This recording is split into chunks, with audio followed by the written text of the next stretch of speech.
Ano lang, demo ko lang tong in-order po sa amin ng taga Negros Occidental. Nag-order siya sa amin ng solar CPU style. Kasi nakita niya tong sa amin na to, tapos nagpagawa siya ng mas mataas yung build. Ito naka 60 amperes niya, 60 amperes yung MPPT niya na power MR. Tapos yung inverter niya, naka-pay to na 2,000 watts na continuous niya ay 1,000 watts.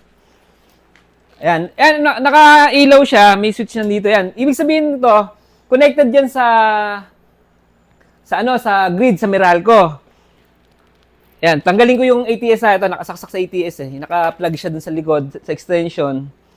Tapos, may ATS tong unit na to. Nalagay ko ha. Ayan.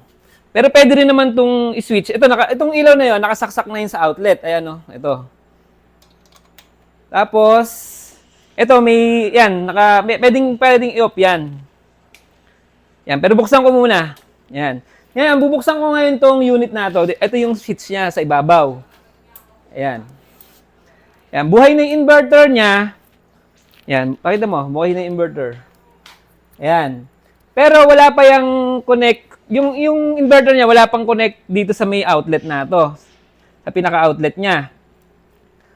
Magko-connect yan after 1 minute. Nilagyan ko kasi siya ng time delay. Ang palatandaan na ko-connect na siya sa outlet, yung inverter niya, itong LED pa na to, iilaw yan after 1 minute.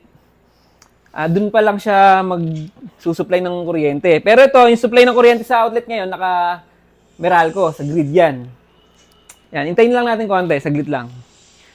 Para hindi lang siya magkaroon ng drop voltage. Kumbaga, naka-ready na yung inverter niya, pwede nang pumasok yung load, parang ganun. Hindi siya magkakaroon ng drop voltage na mataas kung may pumasok na load na mataas. Paulit-ulit. Yan, wait lang natin. Tingnan nyo kung magkukurap yung ilaw Ayan, di ba hindi nagkurap yung ilaw?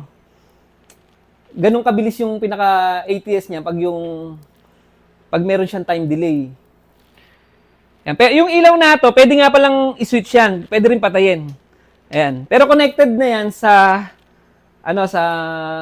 solar, yung inverter dito sa outlet na to. Yan, ganyan. Thank you po sir sa pag-order nito yung Negros Occidental.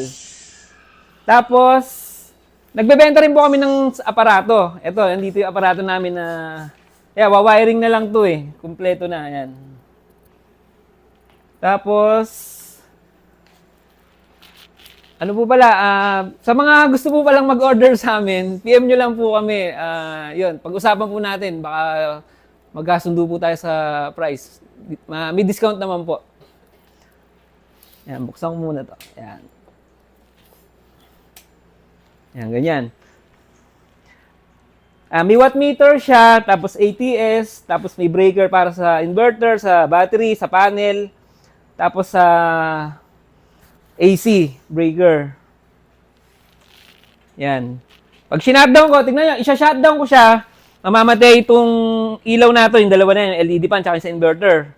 Pero ito, connected to ko-connect yan sa Meralco. Yan, yung isa na yon, tsaka ito. Patayin ko sa-shutdown ko. Ayan, di ba? Hindi kumurap yung ilaw, kahit blink man lang, walang blink. Hindi katulad ng ibang ATS, pag-transfer niya, mag-blink pa siya eh. Ito, wala to. Sige po, maraming salamat po. PM nyo lang po ako pag nagustuhan nyo po. Thank you po.